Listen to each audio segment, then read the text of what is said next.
je veux que tu identifies toute pensée, toute parole, tout acte négatif contre toi-même face à une personne ou une situation. Écris le prénom ou l'initiale de la personne en cause et identifie avec un mot ou deux ce qu'elle t'a fait. Dans un encadrement, j'ai écrit une foule de choses que vous recherchez. Les émotions comme telles, c'est n'importe quel souvenir qui contient de la honte, de la culpabilité, du regret, de la tristesse, du deuil. Des souvenirs avec ce genre de bagage-là, ça indique un besoin de guérison de la haine de soi. Ensuite, je vous ai donné toute une liste de stratégies malsaines qu'on prend et qui manifestent de la haine de soi, qui indiquent qu'on est amer contre soi-même. Alors, on va s'abaisser soi-même, on va abuser de soi, l'anorexie, par exemple, l'auto-accusation, l'auto-glorification, l'auto-sabotage, la colère contre soi, la dépendance sur la drogue, le désir d'attention, fausse piété, insécurité, manger à l'excès, le non-pardon de soi, la peur, le perfectionnisme, qui est une forme d'idolâtrie, la privation de sommeil, le ressentiment contre soi, trop dormir, torture délibérée de soi-même, vengeance contre soi, la volubilité excessive, abandon de soi, l'amour de son propre confort, l'apitoiement sur soi, l'autodestruction, l'autopunition, la codépendance, la dépendance sexuelle, être un dépensier, l'égocentrisme, la haine de soi, la kleptomanie, le manque d'exercice, l'obésité, le statut de victime, se comparer aux autres, tendance au suicide, desserrement intérieur, la violence contre soi. C'est une liste c'est des champs. Si quelqu'un a une ou l'autre de ces tendances-là, il a probablement besoin d'un ministère de guérison face à la haine de soi. Il faut se débarrasser de ces choses-là. C'est malsain. OK, alors on dit à la personne, sur ton affidavit, tu écris les initiales ou le prénom de la personne, puis ce qu'il a fait, ce qu'il a dit, qui a causé que tu t'haïs toi-même et qu'une de ces choses-là soit ressortie. Ou bien tu identifies clairement que tu as ce problème-là et que tu saches pourquoi ou non, tu l'indiques, puis tu veux te repentir d'une ou l'autre de ces attitudes qu'on vient de mentionner. Alors, que la liste soit complète. Je dis ça parce que moi, quand je rencontre les gens, je les rencontre la semaine avant. Puis ils retournent chez eux, ils vont lire le document. Je vais peut-être leur donner le document sur haine de soi. Puis ils vont le lire. Quand ils reviennent, ils ont beaucoup plus d'idées de quoi on parle. Ce n'est pas nécessaire, mais c'est utile. Il y a des gens qui ne savent pas lire, puis des fois, on rencontre quelqu'un, puis on peut faire le ministère sur le champ, sans qu'il ait rien lu avant. On peut directement rentrer dedans, et c'est efficace aussi. Mais quand la personne a pu se préparer, avoir préparé son affidavit, il saute une ligne pour chacun pour avoir assez d'espace pour écrire la réponse de l'Esprit Saint, mais il remplit la section « émotion contre », puis il l'indique. Ça va? Alors, que la liste soit complète. Si c'est le cas, inclut les noms des personnes impliquées et les incidents en question. Quand on les connaît, c'est bon de les identifier. Il faut être aussi précis que possible dans la prière. La précision est importante. On s'attaque spécifiquement à un incident qui a mené à ce qu'on ait de la haine de soi. On les enlève un par un. Un par un.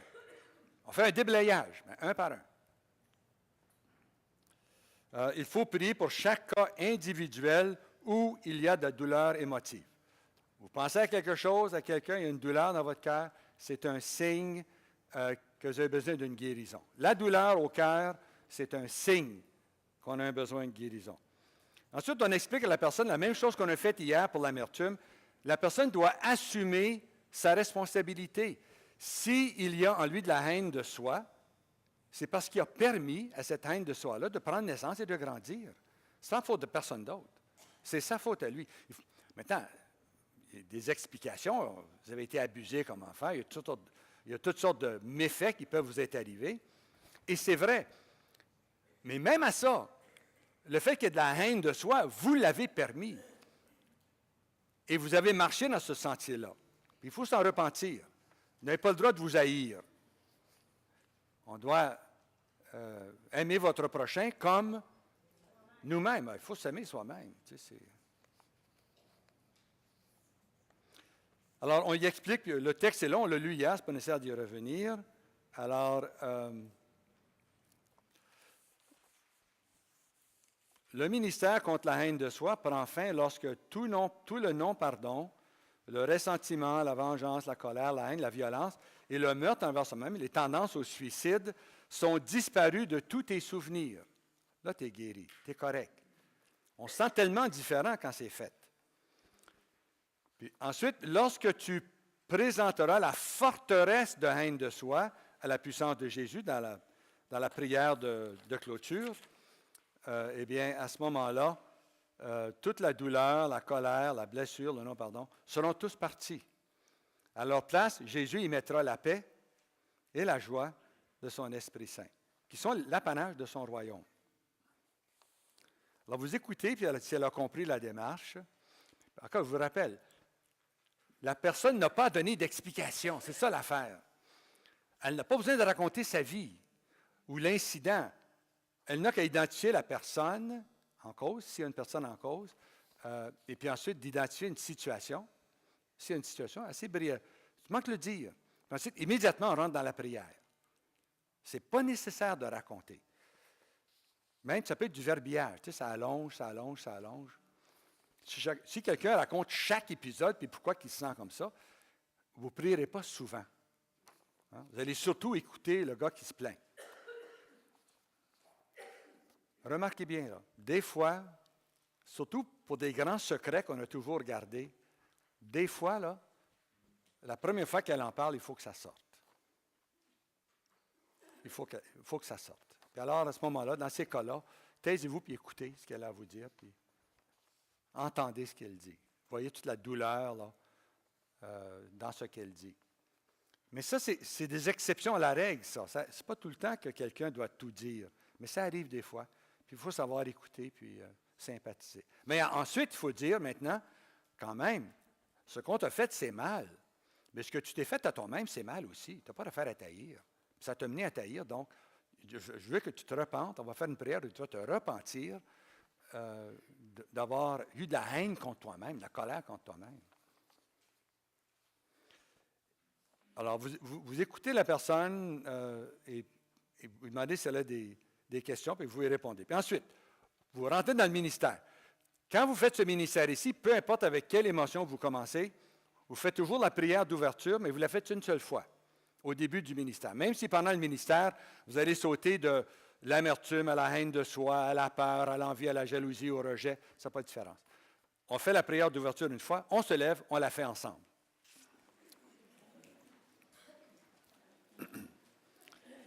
Père du ciel, au nom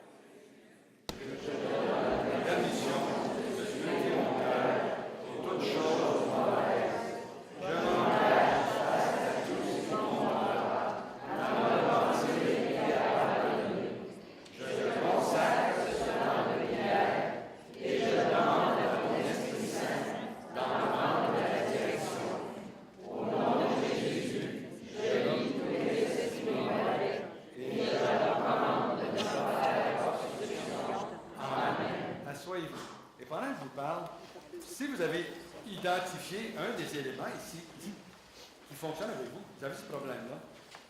Et puis, pendant que je vous parle, pendant les quelques secondes qui s'en viennent, écrivez dans Émotion compte de quoi il s'agit. 2, 3, 4 mots, très brièvement. Puis dans 2 minutes, on se lève et on fait la prière contre ça, ensemble. Ça va? On va la faire tous ensemble. Avez-vous vu dans la prière d'ouverture, vous avez demandé à l'Esprit Saint de scruter votre cœur. Avez-vous remarqué ça? Puis le ministère dépend vraiment du suppliant. C'est vous, le suppliant, qui dirigez ce ministère-là. Ce n'est pas le priant. Le priant est là pour vous assister, mais le ministère est vraiment entre vous-mêmes. Vous, le suppliant, celui qui reçoit la prière.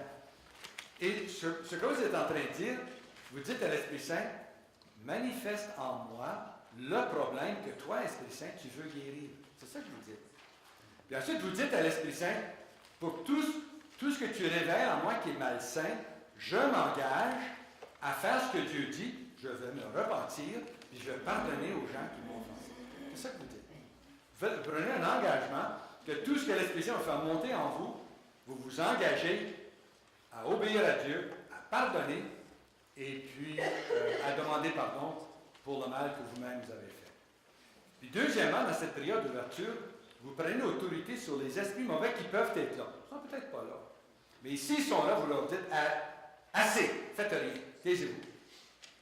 Commandez aux esprits de stade d'arrêter toute activité. Vous les immobilisez, vous les liez. Vous ne les chassez pas, vous les liez. Pour pas qu'ils nuisent pendant le ministère. OK. On se lève, on nomme le premier incident sur sa liste. Vous identifiez l'offense brièvement dans une phrase.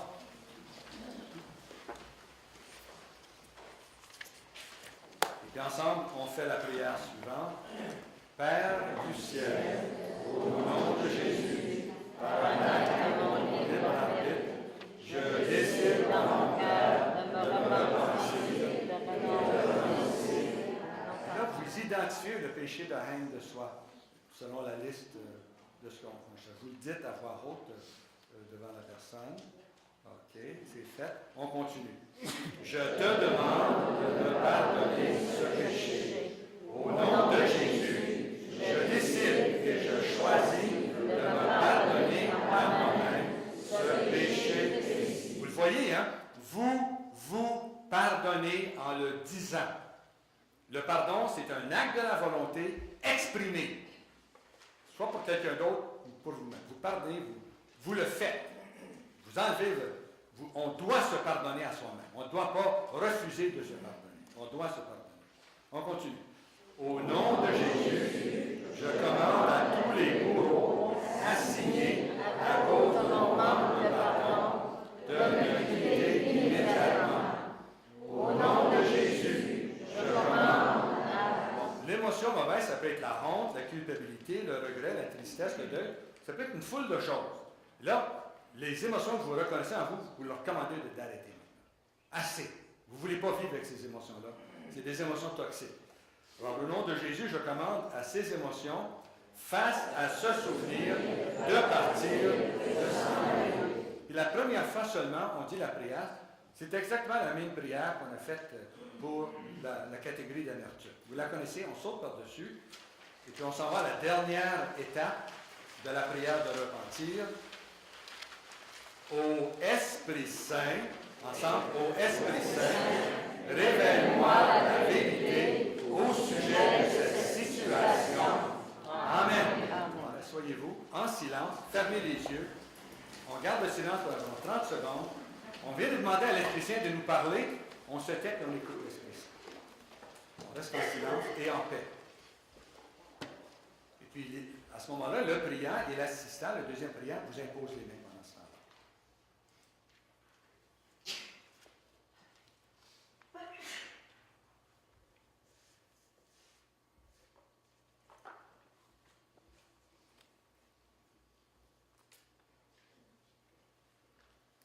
Est-ce qu'il y a des gens qui ont reçu une impression ou quelque chose de l'Esprit Saint pendant le silence? Oui, qu'est-ce qui t'est arrivé, Robert?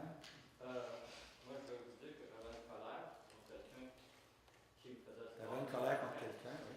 Puis la colère était dirigée contre moi parce qu'il était plus fort. D'accord. Tu étais en colère contre toi-même à cause parce qu'il était plus fort que toi. Alors, qu'est-ce que tu as eu comme... L'Esprit Saint m'a dit, tu étais et es le plus fort. Tu étais et es le plus fort. Le Seigneur l'affirme. Parce que c'est pas l'autre qui est plus fort, c'est toi. Pourquoi tu es plus fort? Parce que Jésus vit en toi. C'est pour ça. On est plus fort parce que Jésus est en nous. Alors ça, tu écris ça, réponse de l'Esprit, on l'écrit à cet endroit-là. Tout ce que vous recevez dans la prière, à ce moment-ci, vous l'écrivez de ce côté ici. C'est l'Esprit Saint qui vous parle. On a vu hier les différentes façons que l'Esprit Saint peut nous parler.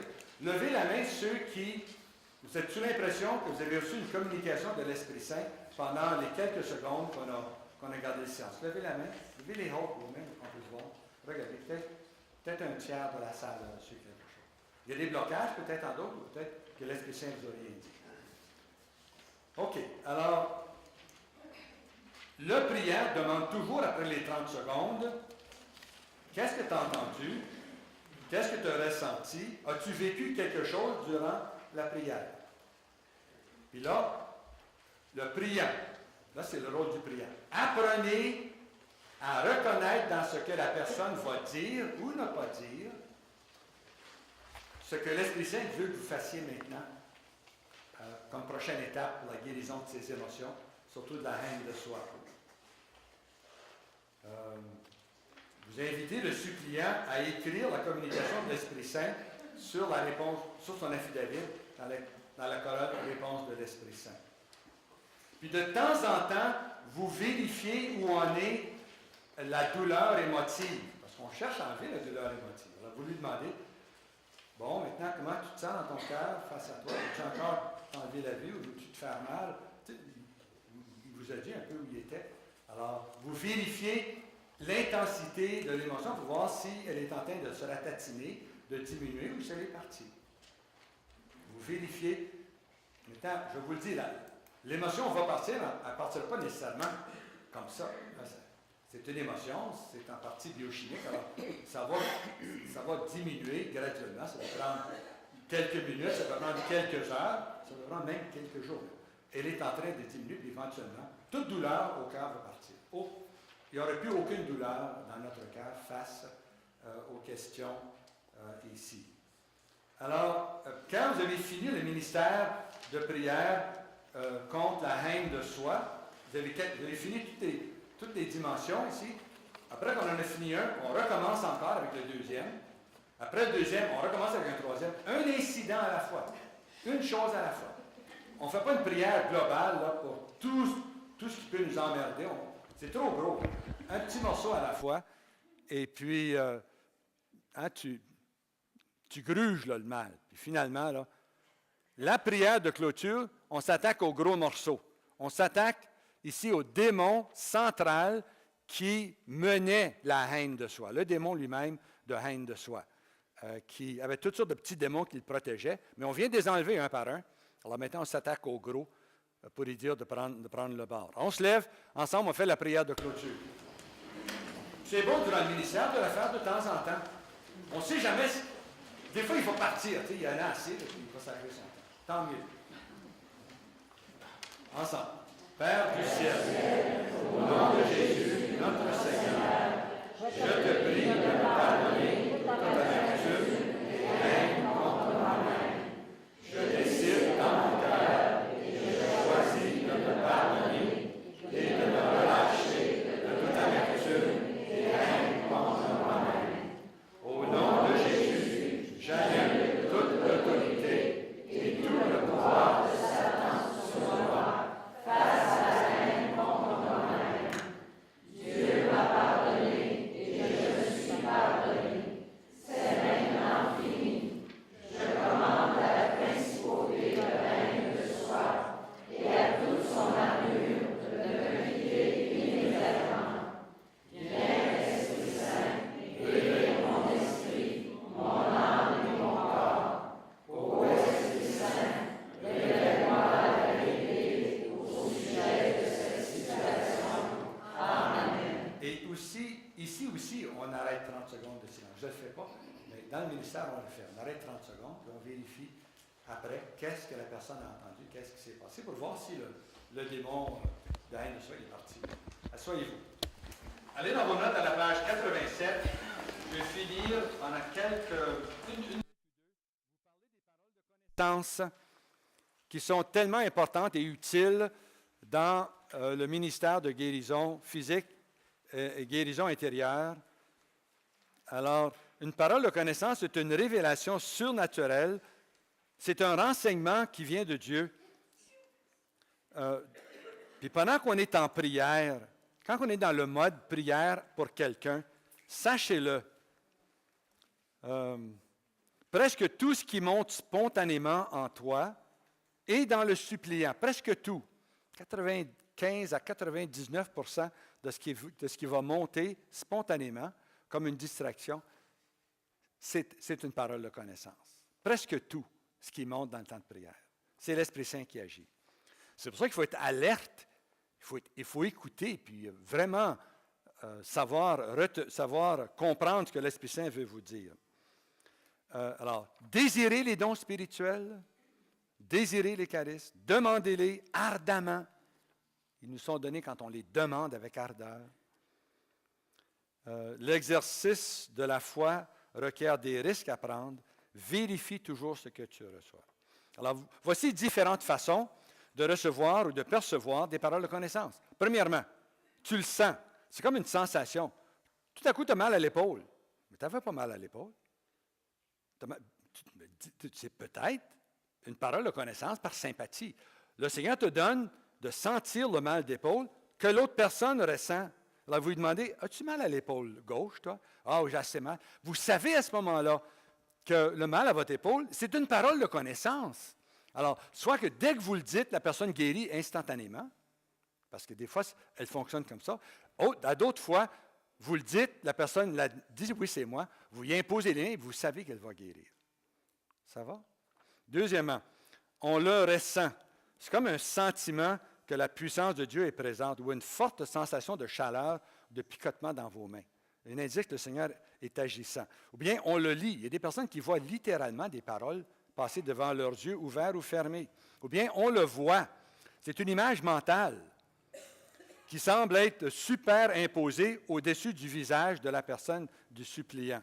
Ou bien vous l'entendez. On peut entendre clairement dans nos oreilles ou fortement dans notre cœur.